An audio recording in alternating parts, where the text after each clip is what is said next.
Good morning, good afternoon, good evening. Welcome to a Gunners Town podcast. This evening and this morning and this afternoon, I'm joined by AFC Charlie. How you doing, mate? How are we, guys? We're all right? Good, thanks, good. And also joined with Paul from Victor Blog. How are you doing, mate? I'm good, mate. Thank you. How are you? All good. Right, we're going to start with a positive this week, gents.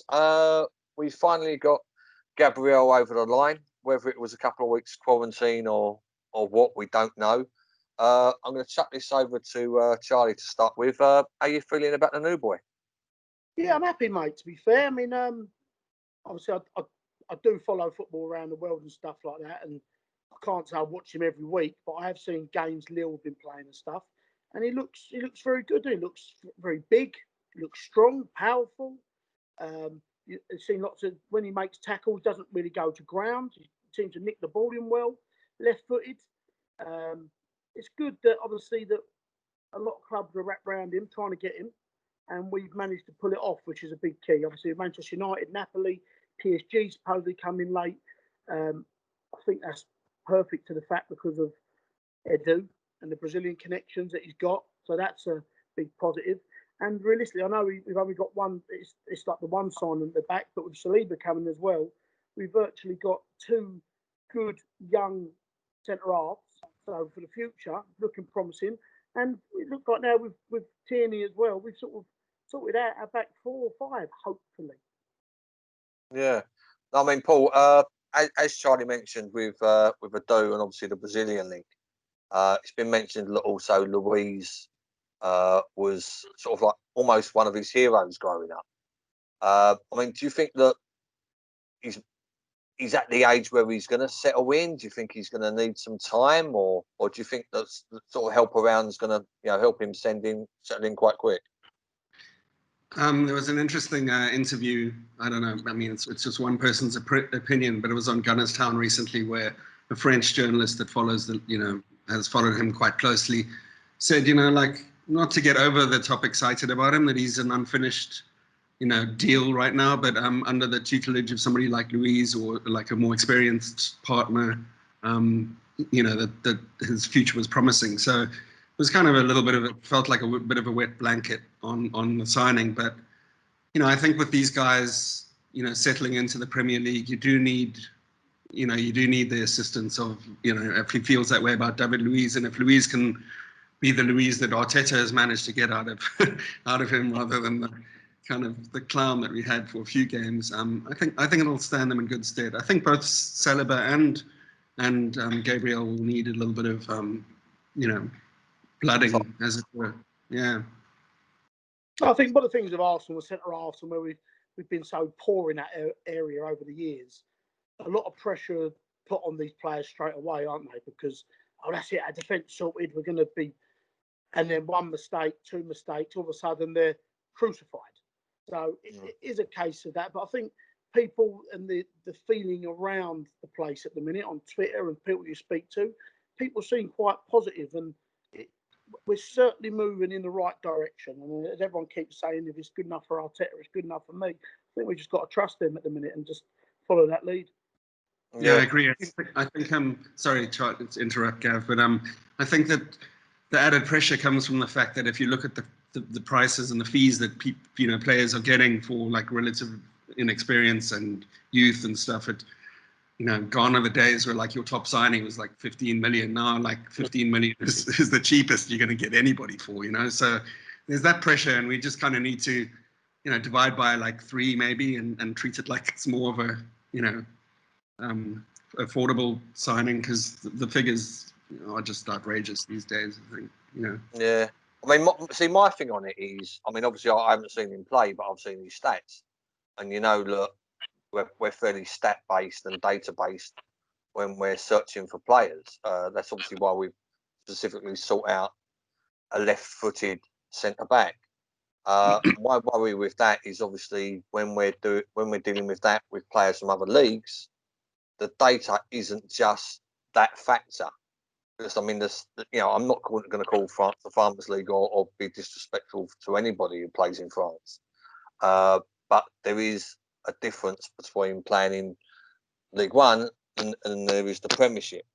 So, like I say, I mean, hopefully, I agree with you two boys. Really, we just literally got to go with Arteta.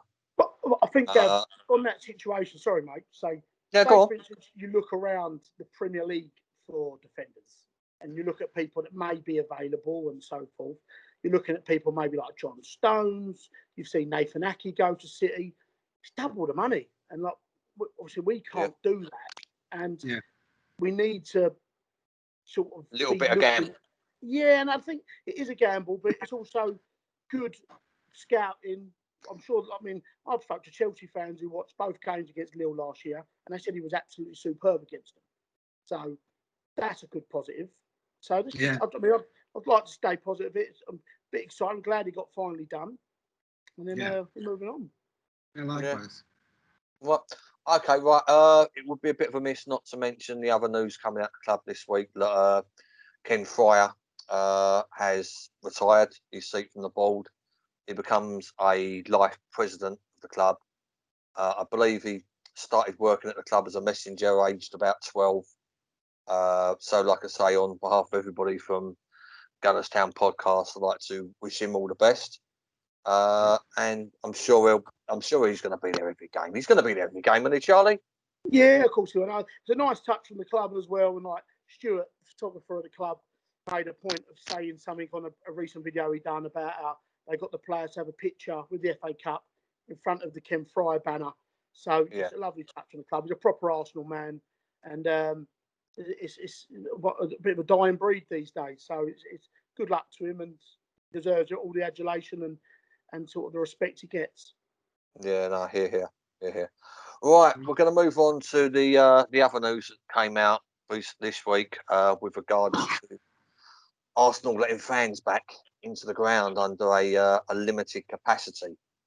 Now, Arsenal's terms and conditions and FAQs came out with like a 20-page document that you need to be a solicitor to actually understand completely. So, I mean, I don't think we should really go through the rules and regulations of what you can and what you can't do.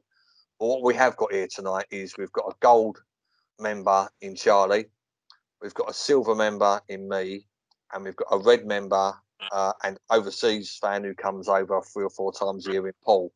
So if I start with you, Charlie, firstly, what are your thoughts on the actual situation that you believe Arsenal have created here? Yeah. And obviously, are you opting in or opting out? Firstly, I'm opting in. Done it all already. As all the people I go with. This has caused a bit of a debate and sort of little bit of arguments of people. Me and you included, Gav. We've had our differences on it, haven't we? Yeah, no, of course. But I think, look, I'm a gold member, so I've got the sort of the privileges, so to fact. But without being big-headed and sort of bigging myself up, I go Arsenal home and away every week. Start the season, I get my season ticket. You pay your £1,000, whatever it is, up front. And you're committed to that, as I've done for maybe 25, 26 years now. And when it all come out, I've heard different rumours and stuff, but when it did come out, you see the gold members at the minute, the only ones that are allowed in, and so on. I thought that was a fair way. I may be talking a bit biased because I am a gold member, but I think I have been going home and away every week. I do pay me money up front. I can't pick and choose if I want to go or not, if the game gets moved to a Tuesday night, or I can't skip that. So I do think I probably do deserve to do that. I know a lot of people disagree and think, well, I can't become a gold member because I can't get the chance, which I do totally understand. And I do think the club are wrong in the fact of, as we mentioned, Gav, before off air, was about the season tickets don't get used. So there's probably a huge amount of season tickets do not get used from people, and they just go vacant, and people don't ever go. So I think there should be a system. Or they only turn up for the big games. There's probably about 2,000 or 3,000. I would estimate about 2,000 or 3,000 people only turn up for the big games. I think. Yeah. you look at the empty seats when you go to games and stuff. And then season ticket areas. So I think that probably is more. But I also like to think that, which is being probably pushing it a bit too much. Where I do go every game, I'm in a way. I've got 60 odd, 70 odd credits, which I have to keep getting, which is another issue in itself. But I'd also like to think that maybe I would get an extra priority over that, and people would just get a season ticket, because I think there should be a reward. And mate, it's going to cause so much differences. People are going to think differently. So I mean, I think I would deserve to be in there week in, week out if there was 20,000 in there. Can I ask a quick question? How many gold members are there? 40,000. Yeah, about 40,000. Yeah. So I mean, it's just a number of maths. I mean, it's like there's 60,000 seats in the stadium, but if they're only letting 25,000, then you got 40,000 gold members. I mean, as much as it sounds like it's being disrespectful to people like Gav, or silver members who are all important. They're all important. Yeah, of course. Like, how do you tell 40,000 gold people? How do you tell 15,000 of them that they can't come? Yeah, it's tricky. I mean, but then also agree, Gav. I mean, I'll ask you about silver member now, and I know for a fact that you've been charged for your silver memberships. And realistically, what are you getting from that? Yeah, see, this is my point, Charlie, and this is, like I say, when we've been discussing on Twitter or indeed in private, as we have done, my facts on silver members getting tickets when reduced capacity come in isn't at the expense of gold members. I've never wanted it to be a silver versus gold issue. I don't think it should be. My issue is that, I mean, I've got 4 family silvers and 2 family junior gunners that I renew every year. Myself, my partner, my brother and my cousin, the company. How much are they, Gav? I think they're I think the silver light, where you don't get that crap membership pack, is 49 quid. And if you want the membership pack, you pay an extra tenner. So if at the moment, all we've done is we've renewed the two of the silvers, and we've renewed the junior gunners. And the other 2 silvers, there's no deadline to renew yet, so I haven't done it. So when I've spoke to people at the club, which I've been trying to engage them as a silver member, I've been sort of saying, I'm meeting you halfway. I've renewed half of them, but what sticks in my throat is the club always come back and say, you do not renew your silver membership just to buy tickets. And I say, well, why else would I renew it? There's no other reason. And so the club think that I'm paying 50 quid a year just for the privilege of saying I'm a silver member when I don't actually want to go to any games, which is rubbish. Which is wrong. What I mean? Which is wrong. So surely as a silver member, you would prefer the club to come out and say, right, we're only doing it to gold members for obvious reasons. We're not going to charge you this year just because you're not going to get access, and you'd take it on the chin, wouldn't you? Yeah, of course. Like I say, my issue is with the club, and with the club actually charging for this membership. Now, I've got a friend who goes over to Inter Milan about 4 or 5 times a year, and he's in a similar level into Milan as what I am at Arsenal. And Inter Milan come out straight away and said, we're rolling it over. We're not sure whether you're going to be able to come in next season, but either way, you will not be charged for your membership this season. Now, I think Arsenal should have done the same thing. What Arsenal are waiting to see is how long it is before they can offer silver members tickets. And if it goes on longer than half the season, say, for instance, January, we're all allowed back and it's 60,000 capacity, I think they're then going to turn around and say, right, all silver members, you have to renew now, otherwise you lose it. Because you've now got the opportunity, even though we've lost 8 or 9 games at the back end of last season, and probably 8 or 9 of this season. I believe the AST have spoke to the club about giving silver members free membership next year. But again, in the conversations I've had with the club, I've told them you've got to be more proactive, not reactive. Because at the moment, every silver member who's renewed, the majority of which is on direct debit, are all thinking, I've just paid 50, 60 quid for fuck all. Yeah. And everybody's got the ump over it. Everybody's got the ump over it. But so, like I say, that's where I stand on that. Now, Paul, as I said in the intro to this section, you are a Red member. You do come over, what, 3-4 times a year? No, it's probably more like, 2 or 3. I don't think I've ever come 4. It's just too expensive. I mean, when you're saying you're paying £1,000 for like a season ticket, I mean, I pay $1,000 to watch Arsenal play Watford. Yeah, I'll get that. You know what I mean? Like to fly over and get a ticket and all that kind of stuff. And I'm a Red member. I have been for like 10 years. And I get this silly package because, like, I don't know, Gavin touched on it, but like when you pay, for me, it's like £35, I think, plus £5 postal because I'm in South Africa. So it's somewhere around that. And I renewed as soon as they asked. And I thought, well, it's definitely I'm not going to benefit really from it this season. I don't see Red members and stuff being able to watch this season, to be honest. I don't think the COVID thing I don't think it'll be gone by January. I hope it is for everyone's sake, but I think it's going to linger a little bit longer. So, I do what Gav said earlier is like, for instance, the amount of money he's paying, getting like a book, a paperback and like a snood that you're never going to wear and maybe like a key ring and the same Arsenal booklet with, that you get in those membership packs, it's kind of hard to justify, but at the same hand, to be devil's advocate for the club who are experiencing financial difficulties right now, in some ways, that's the reason I renewed. It's like money going towards Arsenal, and that money will go to somewhere hopefully useful. I just think that they could have, like Gav said, been proactive and said, you help us out now, we'll give you credit, towards tickets or whatever it is, to the amount that you paid for your membership and helped support us during this time. We'll make it up to you. The club should have done that. They should have had that idea, in hand before they were basically taking and not giving anything back.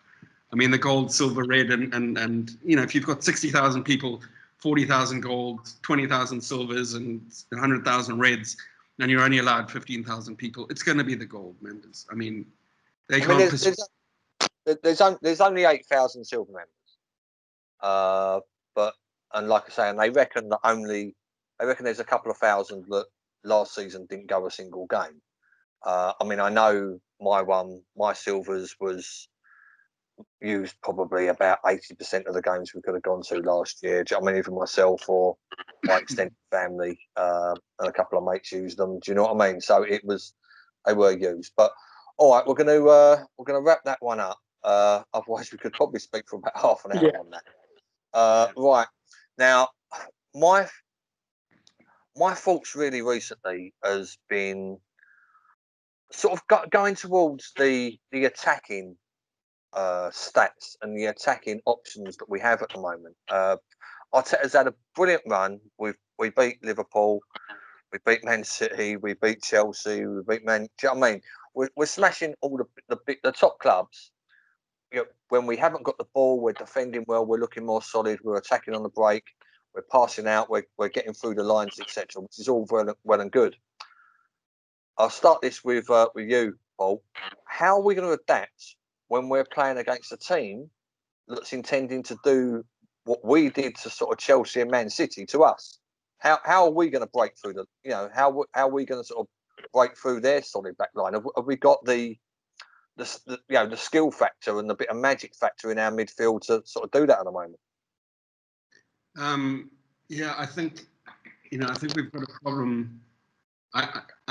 In that creative, that link between the midfield and the attack, it's been like a really weak kind of area for us. With a gap that Ozil should have filled. If he was playing like Ozil did 5 years ago. No. And sorry, there's like a shuffling going on here. I feel like that creative side. I'm just hoping that as having and having if Aubameyang signs, please God, re-signs, and Saka and Martinelli and Lacazette and Pepe, if they all improve, under Arteta, I think that he'll obviously focus on making that attack kind of more effective. And and maybe with a stronger defence, you know, it will mean that our midfield isn't, you know, spending so much time kind of guarding the coop, as it were, from the Foxes, and you know, and they can operate on a more creative level. It'll be interesting to see, because I think, you know, soaking up pressure from the teams of like Liverpool and Chelsea and Man City, and then getting them on the break, like Gavin says, is something that we proved we can do. But it's playing against other teams that, you know, are going to be trying to do the same to us, you know, giving us all the possession. I think it's going to be interesting, you know. Yeah, I mean, Charlie, I mean that's where us getting into the top 4 is going to count. If we can sort of stay at the same level that we are against the top sort of 6 sides, but win against all sort of like the bottom 10. It's a virtually different game. It's a different setup, obviously. I mean, like, we've been quite successful with the 3 at the back playing against these big teams and that. But when I think Arteta will mix up a bit. I think when we're playing them weaker teams, we've got to get a bit more of a front foot on the games. I think he'll play the 4 at the back, maybe with a 2 holding that can maybe flick in, and maybe like a 4-5, a 4-1, or maybe like, just sort of mix up a bit. I think an attacking, creative player is key. I think we haven't really got one. I know there's been mutings, and maybe William's going to play in that role, maybe, which is all right. He moves about a lot. He's good on the ball. He creates stuff. But that is definitely an issue that we do need to deal with, I think, because when teams sit back against us, we do tend to struggle. And then Aubameyang's a little bit out of the game because he can't really sort of use his pace as much. I'm sure he could underhand Arteta, and I do think if Lacazette moves on this summer, we're going to have to buy another striker. I know we are linked to this Auoar. It would be a good start to get in there as well. But you know, I think it's tricky, because I mean, if you look at last season, we didn't really get any goals from midfield.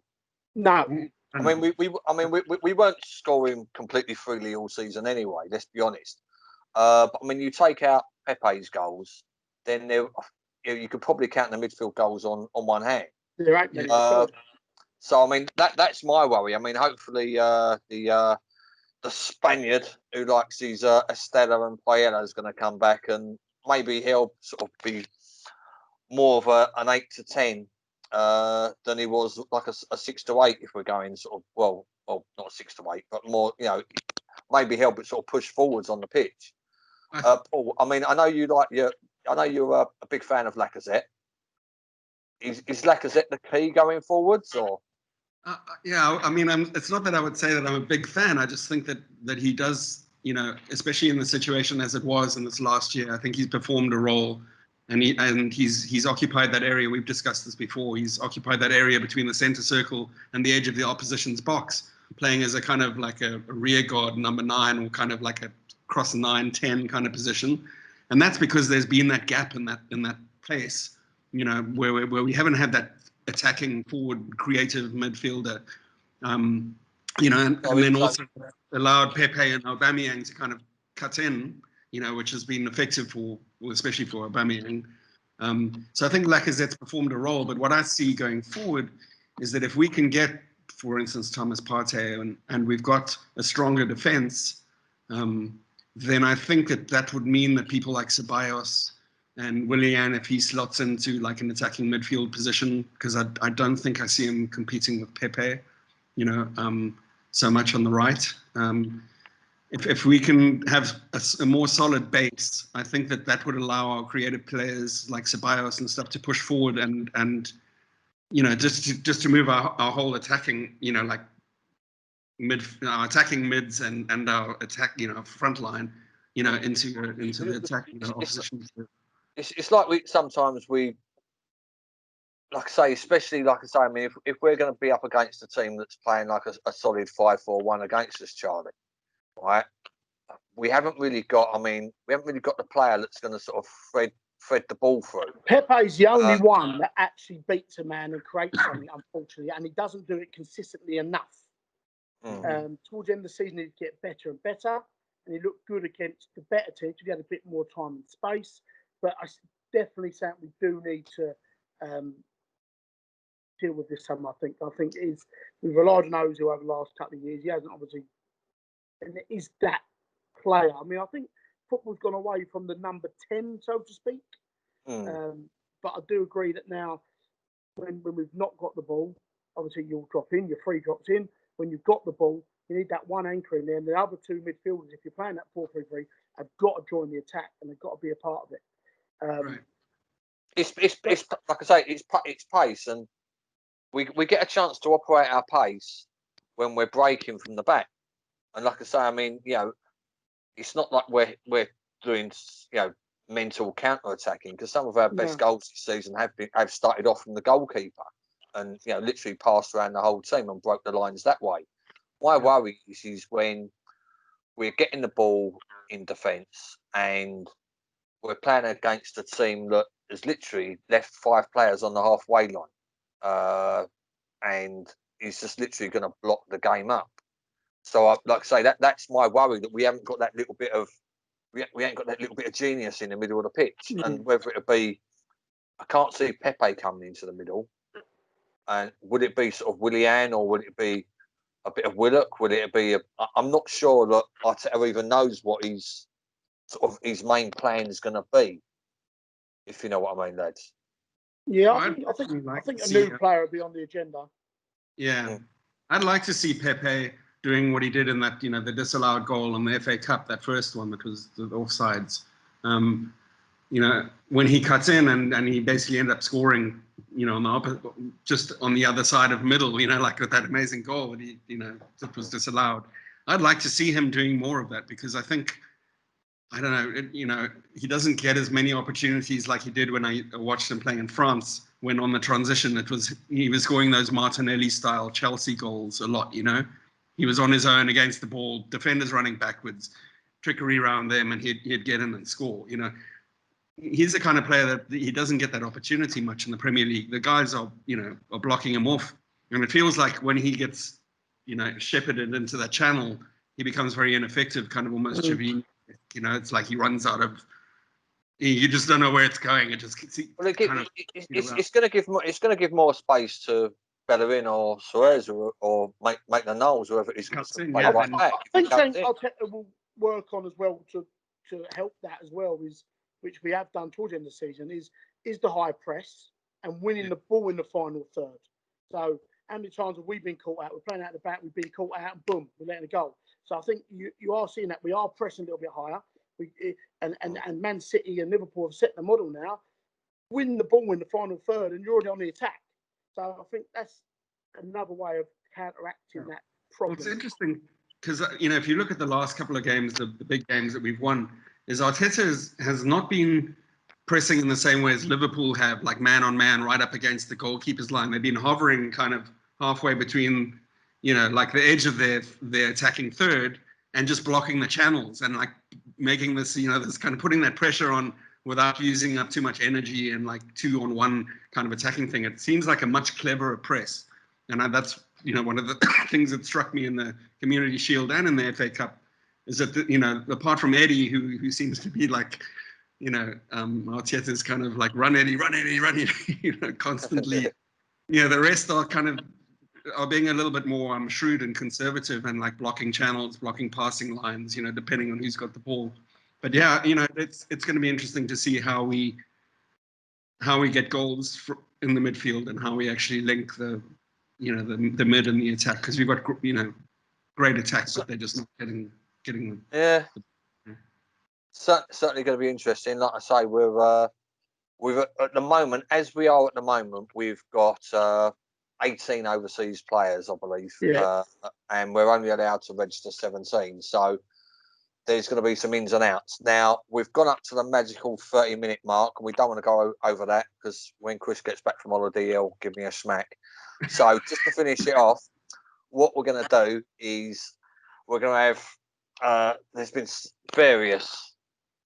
Some stupid, some sublime, some idiotic transfer stories over the last couple of days. So what I'm going to read out 3 players from us, and it's a yes or no from you two, whether or not you think they're going to stay or go. Well, we'll do stay or go. So we'll start with Charlie. Torreira. Gone. Gone. Paul. Gone. Yeah, gone. Bellerin. Charlie. I think I think it'll be gone. I think Arteta desperately wants Thomas Partey, and we need to raise funds. He's one of the very few we get money for, so I reckon he'll go. Paul? Oh. Yeah, he'll probably go. I wish we could afford to keep him. We probably can't. Well, There's got to be prices, but he is homegrown, so it's a double loss, you know. If he goes, it's a free shot. Okay, right. Again, back to Charlie Guendouzi. Gone. Good. Gone. Paul? I wish. Right. Okay, right now. On 3 coming in. First one. I'll start the ins with you, Paul. Partey. I hope so. I think so. Charlie? Yeah, it's going to happen. And I've said all along, that all these pods leading up, mate, he's the one. He's our game-changing signing. He's like the Van Dijk to Liverpool. He's like the Fernandes to United. He's our one. And I'm positive we'll get it done. Good. Fingers crossed here as well. Right, okay, right, Paul. Auoar. Wow. It's been a long day, boys. I would love him to. I don't know. I honestly don't know. If we can get Partey, I'll be happy. If we can get Partey and Auoar, then I'll be like really, really ecstatic. Charlie, what do you reckon the chances? At the moment, with the people not going, I can't see it. But I would love it to happen. Well, and the final one, which I saw on various news aggregate sites, which I don't feel that they deserve a mention. Paul, Felipe Anderson from West Ham. I don't see that happening. Charlie? No, I mean, I must be like a Brazilian. I can't see that one coming in. Nor do I want it to. Exactly. Right, gentlemen, we've gone well over what Chris calls Fergie time. Stop this time. We've done extra time. We've done Fergie time. We've done the whole skadoodle. It's been a pleasure speaking to you, gentlemen, tonight. And yeah, another Gunners Town podcast in the bin. Yeah, bear in mind on these transfer things, this was recorded Thursday evening at 8:30, in case anything's gone picked on between now and the morning. Wish you all the best. Take care. Cheers, Gav. Thanks. Up the Arsenal. Up the Arsenal.